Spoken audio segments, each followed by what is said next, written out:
Good morning, good afternoon, good evening, everyone listening to me. My name is Dr. Ayo Akerele. This is the third episode of our financial literacy school for pastors. So this is a dedicated platform for teaching pastors about financial literacy. This is not a financial accounting or economics class, but we're looking at biblical principles and then infusing that to our day-to-day reality as pastors, and then asking ourselves very serious questions that border on how we get finances and how we use finances, and above all, what our mindset should be about finances as pastors. So I have a very important question to ask now. Are pastors destined to suffer on earth? So someone has said that the reward of pastors is in heaven.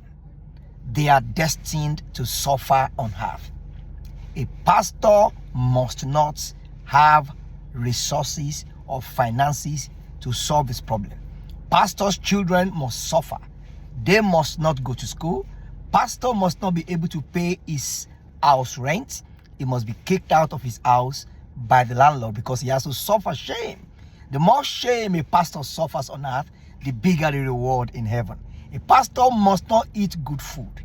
You must not even touch a classy restaurant. You must not even eat good food on your birthday. You must suffer. You suffer in the house. You suffer in your marriage. You suffer finances in your marriage. Pardon me. You suffer finances with your children. So, have you had that kind of conversation before between two people, pastors and maybe members, and they're saying this is the lot of pastors? And so now here's the problem. If you are a pastor or you're a bishop, you're a man of God, you're listening to me, I want your attention in the next 3 to 4 minutes. I have looked through scriptures from Genesis to Revelation. I haven't found one verse of the Bible that supports that notion. Now, this is precisely why we have a teeming population of struggling, suffering, poor, battered pastors. Sadly. Because your mindset shapes your reality. If you love suffering, if you believe suffering is synonymous to righteousness and spirituality, it will be unto you according to your faith. There is nowhere in the Bible where scriptures say that pastors must suffer on earth and the rewards are in heaven. Peter was asking Jesus at a certain time, he said, Master, we have left all and have followed you. What is our gain? Jesus said, there is no one that has left father, left mother, left lands. And Jesus mentioned so many things. He said, that has left these things, who will not in this world. In this world. Mark and take note of that statement. Who will not in this world gain 100-fold, and then in the world to come gain life everlasting. That already contradicts that notion. If you are a pastor, you can't pay your children's school fees, you struggle to feed your family, you struggle to pay your rent, life is bitter, life is painful, and you are suffering shame and reproach every time. That is not the will of God for your life. If any pastor is propagating that, or any member is preaching that to their pastors, they are very wicked people. Your primary purpose as a servant of God is to preach gospel, to model the life of Christ, to show the life of Christ, to show righteousness, to demonstrate virtue, godly Christian virtue, to be a mirror to the society in preaching the truth and in living the truth. That does not preclude building systems and structures that will help you to find finances in righteous ways and to use those finances in kingdom godly ways. How you find money and how you use them is where the problem is. That is where God has problem with us. Where you find greed and covetousness is where God has problem with us. If your overarching value system about finance as a pastor is that your lot is to suffer on earth and gain in heaven. That is what is going to happen to you.